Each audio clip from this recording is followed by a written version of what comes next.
Bom dia, Shalom Adonai, você está aqui comigo no Transitar Teológico e eu quero te fazer um pedido todo especial. Se você não é inscrito aqui no canal, se inscreva. Se puder, compartilhe o nosso conteúdo, divulgue, fale, mencione, como também sempre que assistir, assista até o final e dê sempre aquele like que muito nos ajuda e muito contribui.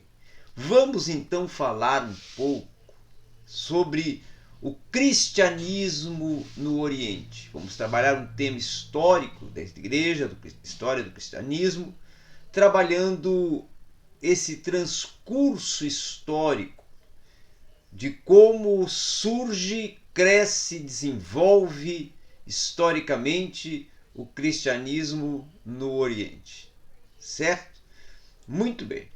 Doutrinariamente e historicamente, certo?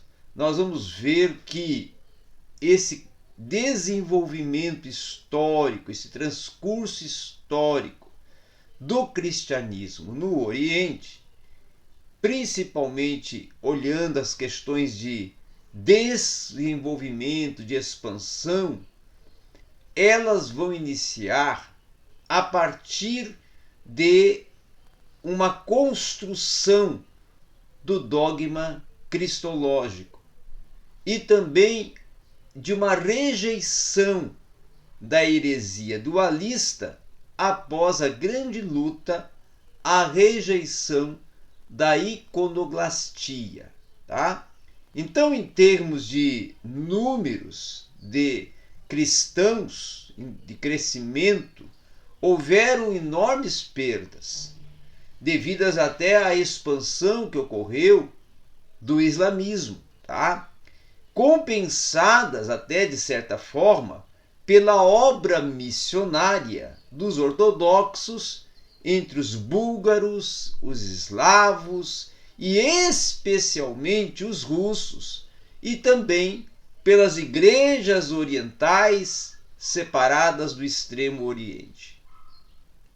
Com isso, as consequências da controvérsia iconoclasta, elas produziram um florescimento da arquitetura e das artes bizantinas, proporcionando avanços significantes, tá? Ocorrendo também até dentro do monasticismo, da vida de piedade e de produções literárias que vão sendo desenvolvidas, construídas. Então, com isso, as relações com a igreja ocidental, elas eram pontuadas não só pela controvérsia cristológica, pela iconoclastia, tá? Mas também pela competição, pela aliança dos convertidos na Europa Central e também pelo cisma, tá? De Fócio, cisma de Fócio principalmente. E esse cisma, ele era identificador de alguns pontos de distanciamento entre as formas consideradas ocidentais e orientais do cristianismo, que eram um culminar, tá? No grande cisma que ocorreu em 1054.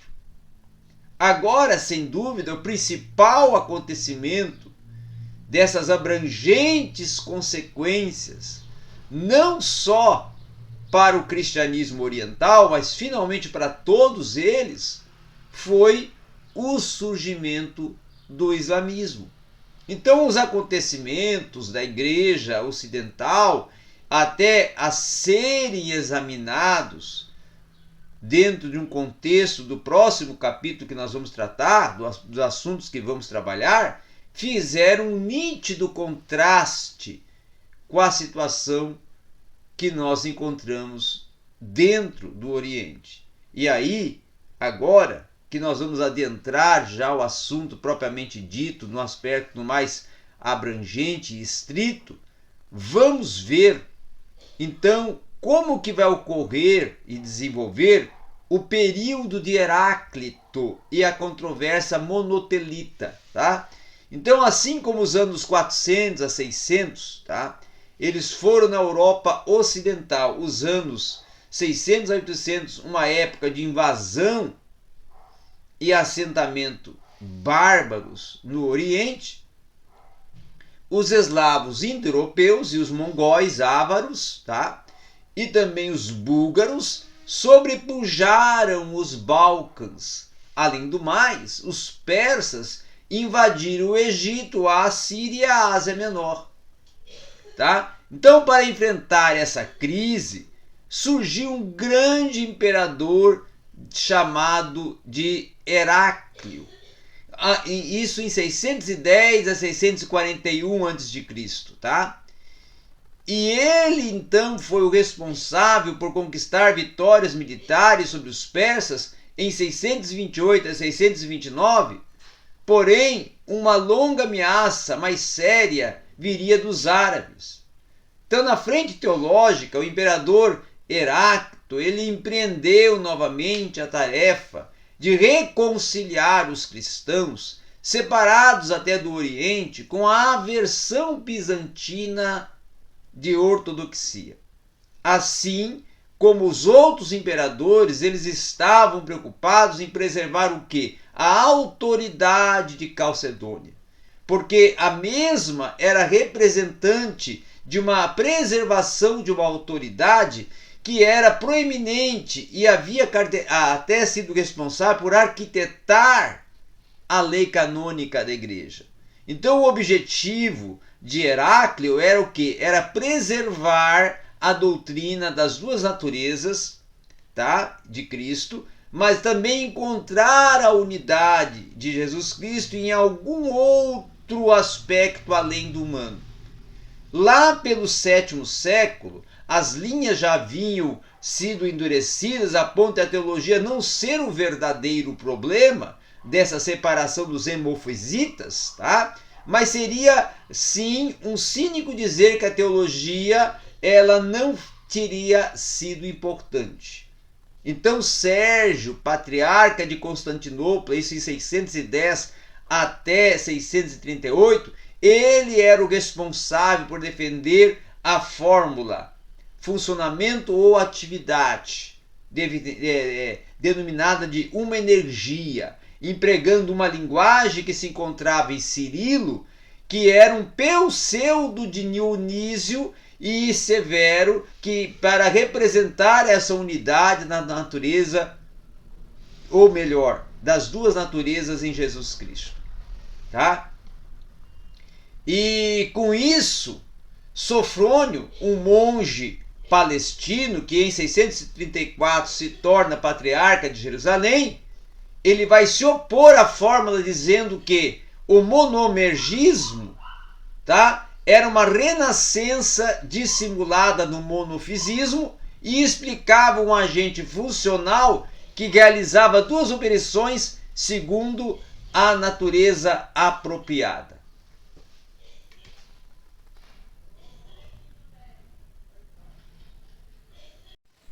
Tanto Sérgio como Sofrônio, eles foram responsáveis por escrever para o Papa Honório, isso em 625 a 638, aconselhando ele contra o uso desta postulação de uma energia, mas também sua própria exposição afirmando que Jesus possuía uma vontade.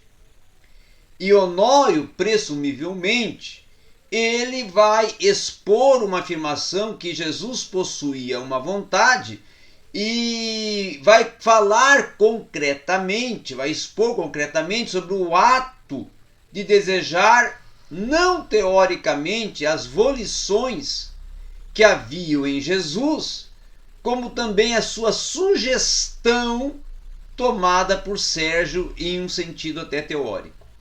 Então, Heráclito vai ser responsável por promulgar a denominada ecteses, tá? Escrita por Sérgio, isso em 638, proibindo essa discussão de uma energia e até confirmando uma vontade denominada de monotelismo. Então essa expressão uma vontade, ela era ligada, vinculada ao monotelismo.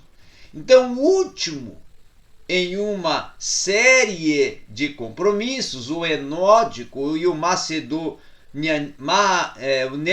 neocalcedonianismo, tá? Ele vai objetivar essa reconciliação dos calcedonianos com os hemofisitas e vai fracassar na conciliação entre os hemofisitas, entretanto, até com apenas conseguindo assim dividir os calcedonianos, tá? Promover uma divisão entre os calcedonianos. Então, o Papa João IV, isso em 640 a 642, ele vai condenar a Honório, tá? Vai condenar a Honório e vai promover uma controvérsia monotelita, causando um cisma entre Roma e Constantinopla em 646 e 681. O imperador Constâncio II, isso em 642 a 648, ele vai emitir o Tipos, tá? Proibindo a discussão sobre as aflições de Jesus, e o ambicioso Papa Martinho I, em 649 a 655, em um sínodo em Roma, vai promover uma proclamação da doutrina das duas volições em Jesus, condenando Honório e Sérgio. Máximo, então, o confessor, com um dos maiores teólogos e mestres espirituais da igreja grega, que era o principal defensor das duas volições de Jesus, já havia até inclusive fugido para Roma quando foi banido pelo imperador oriental. Ele vai ser enviado pelo Papa Martinho para o exílio em Crimeia, e a sua posição, tá? Que existia um que desejava e o mesmo não podia realizar as duas volições contrárias, era impossível que a vontade humana de Jesus Cristo, a qual é uma vontade verdadeiramente humana, porém deificada com a plenitude de sua humanidade, não concordasse com a vontade divina. Então essa teologia, que era a base da espiritualidade de Máximo, tá? Jesus Cristo cura a nossa liberdade para que a imitação de Cristo traga uma submissão voluntária à vontade de Deus. Então essa mistagogia, ela traçou, melhor dizendo, uma comparação entre o templo, o universo, a alma humana e a liturgia. O templo, com seu santuário reservado até para os sacerdotes e a nave para todos os fiéis, é uma imagem do universo que foi dividido, inclusive, em um mundo espiritual invisível e um mundo corpóreo visível. Então é também até uma imagem da alma que vai consistir de duas forças, o intelecto e a vitalidade. Então cada ato da liturgia, com essas duas partes, tanto o ato da palavra como do sacramento, vai ser marcado pela primeira entrada do sacerdote no templo e pela segunda grandiosa entrada do sacramento santo, como símbolo de algum aspecto proeminente da fé cristã. Então os teólogos de ordem monotelistas eram os patriarcas Ciro de Alexandria, Pirro de Constantinopla e Macário de Antioquia. E eles declararam que a vontade é uma questão de pessoa e não de natureza, tá? Já que Calcedônio, inclusive, havia dito que Jesus Cristo é uma pessoa, a vontade daquela pessoa é a vontade do Logos, e o resultado foi promovedor de uma posição teológica, ou uma psicologia teológica, denominada a natureza humana de Cristo, a qual vai se tornar meramente um instrumento passivo que a atividade da vontade divina vão ser usadas desprovidas de qualquer iniciativa própria. Tá? E a visão monotelita vai ser colocada como um princípio da atividade humana do Salvador na palavra divina. Aí Ciro de Alexandria vai ser o responsável por instituir uma perseguição no Egito contra a igreja cópita, hemofisita em sua teologia, e em nome da sua causa melquita imperial, vai apoiar a posição de uma vontade, que seria a tese que defende que essa perseguição foi muito infeliz, pois afastou do imperador a maior parte da população egípcia na véspera da conquista árabe.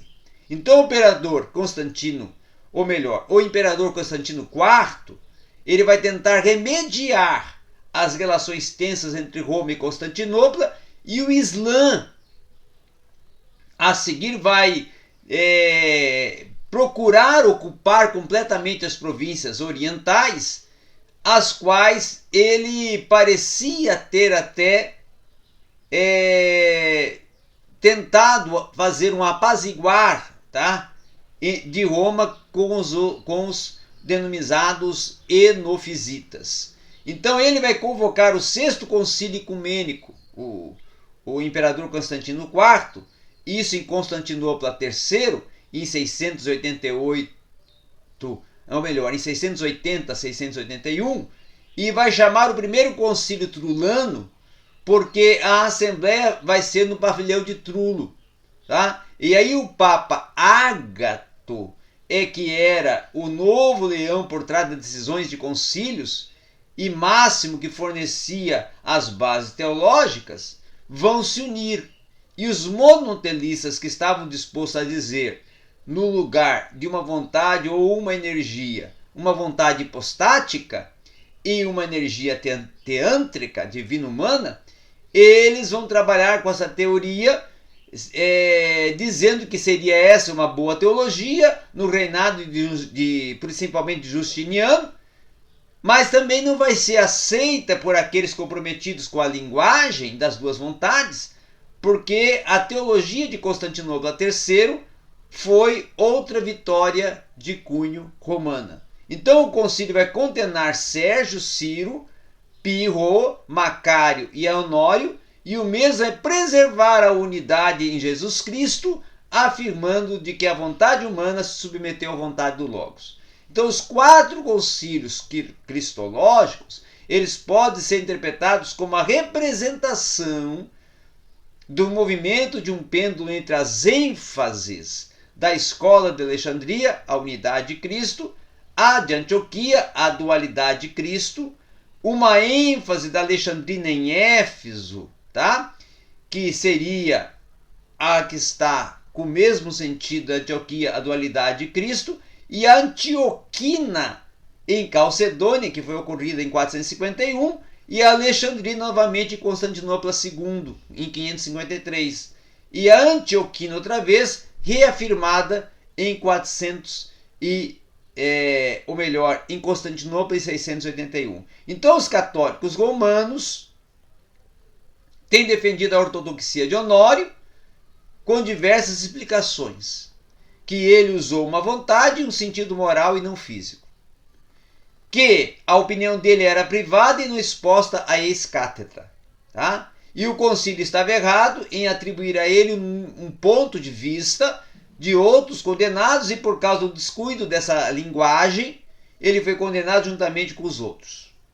Então, o nome de alguém foi substituído pelo dele, com algumas falsificações dentro do próprio concílio, tá? Então, os cristãos de ordens e de origem sírio-libânia mantiveram o ponto de vista monotelista e se afastaram de um conhecimento dos maronitas, segundo o nome de um eremita, que era o Mário de IV, que também vai ser o responsável por conduzir algumas questões relacionadas às teses defendidas e acatadas pelos cristãos libaneses, tá? Mais tarde, então, eles vão aceitar a posição das duas vontades desde o século XII, e aí vão preservar uma igreja uniata em Roma, e isso vai se tornar uma igreja que vai preservar os próprios costumes e liturgias mais em comum com Roma. Certo? Então era isso.